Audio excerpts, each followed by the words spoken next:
Thank you, Mr. Chairman. Thanks to the witnesses for being here. Assistant Secretary Light, if I could just start with you.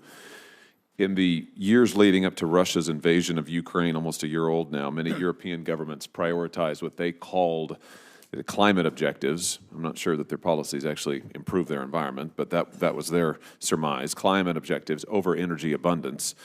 And in particular, they prioritized cheap energy from an authoritarian regime over energy independence. Do you think that that playbook executed by governments in Europe is something we ought to be doing in the United States? I think that the clear lesson is that no country should be beholden to one supplier for its energy sources or a very large proportion of its energy sources, and that energy security is built on energy diversification. I think that energy diversification is at the backbone of U.S. energy policy, and so I don't see any risk that the United States will follow suit in that respect. Well, you say energy security is built on energy diversification. I would have thought energy security would be based on energy independence. Am I wrong about that? I think it's independence, but I also think that it's not just one source of energy, because things can go wrong. No one should put all of their chips right on sort of one marker when it comes to energy security. So I think to have as diverse a supply as possible, while still looking at other goals, like climate goals, is a very good path forward for countries to take, and it's something that the United States wants to support other countries in helping to do. Well, why wouldn't we put our chips on American energy? And we've got various sources of energy in this country. Why wouldn't we put our chips there? I think we are putting our chips on. No, we're not. We're producing less oil and gas in this country than we were previously. The president, when he came to office, his first day in office, he imposed a moratorium on oil and gas leases on federal land. Since then, he has leased the fewest acres of federal land for oil and natural gas since the Truman administration.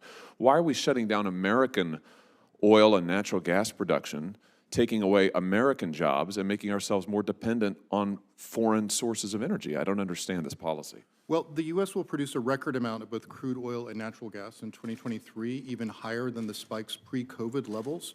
And the president is actively encouraging U.S. oil producers to increase production and reinvest their profits back into production rather than buying back stocks, and I think that's the right policy to pursue. He's doing that while he is shutting down the ability to lease federal land for oil and natural gas, the fewest acres of federal land leased since the Truman administration. He's boasted about how he hopes, he just said in the State of the Union, that we may not need American oil after another 10 years. I mean, what kind of a message does that send? Is that energy security? So any questions about leasing on federal land, I would direct to the Department of Interior, not the Department of Energy, sir. Oh, listen, don't play that game with me. We're talking here about energy production. Oil and natural gas are energy production. And the facts of the matter are this president has reduced our ability to be energy independent.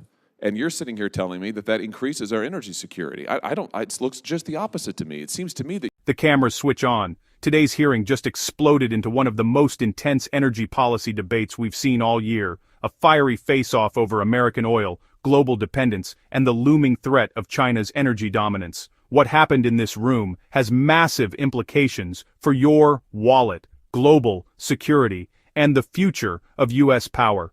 Let's break down the moment Senator Hawley confronted the administration's top energy official and why this clash matters right now. it seems to me that you're recommending the European playbook, which left them dependent on foreign nations, left them dependent ultimately on hostile actors, and that's what you're trying to replicate here again in the United States. I just don't understand why this course of action is being recommended, why your administration's pursuing it. I also don't understand why you would shut down pipelines that cancel thousands of good-paying American energy jobs. I mean, why is that a healthy energy policy for this country? With all due respect, sir, I really don't see much of a comparison between where Europe was before the outbreak of the war and their energy mix and where they were getting energy from and where the United States is today. Well, let me just ask you, just on the topic of dependence on authoritarian regimes, about China. China is one of the largest processors of the materials that serve as the building blocks for many of the so-called green energy transition that the administration is pursuing. According to the IEA, China processes 40% of the world's copper, more than 30% of the nickel in the world, 60% of cobalt, 60% of lithium, and more than 80% of rare earth minerals. Now, in light of that, many commentators have suggested that the United States is even more dependent on China for key components of solar power, panels, wind turbines, and batteries than Europe was on Russia in the lead up to the invasion of Ukraine.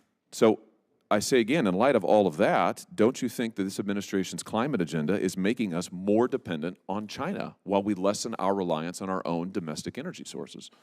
Well, sir, as I said in my testimony before, I think you're absolutely right China does own too much of the critical minerals supply chain from from ownership of resources through processing and through the creation of modules and other sort of parts of clean energy components. So why would you want to That's make why us we more dependent on use them? the tools that the Congress has given us, sir, to make sure that we diversify the supply chains, reshore as many of them, and create sound relationships with non-Chinese suppliers. That is absolutely a top priority of this administration.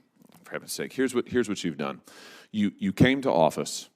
You took us from being an energy independent nation to being an energy dependent nation. You have made us more dependent. Now this administration's gone begging to OPEC and dictators all around the world. You have made us less energy secure. Now you're making us energy dependent on China. You're canceling good paying American jobs. It's a disaster, and all the while increasing the cost of energy across this nation. It is an absolute disaster, and I can't imagine why, in light of what happened in Ukraine, we would want to replicate those disastrous policies here. Thank you, Mr. Chairman. If you find this political breakdown interesting, please give me a thumbs up and as well, like and subscribe for more.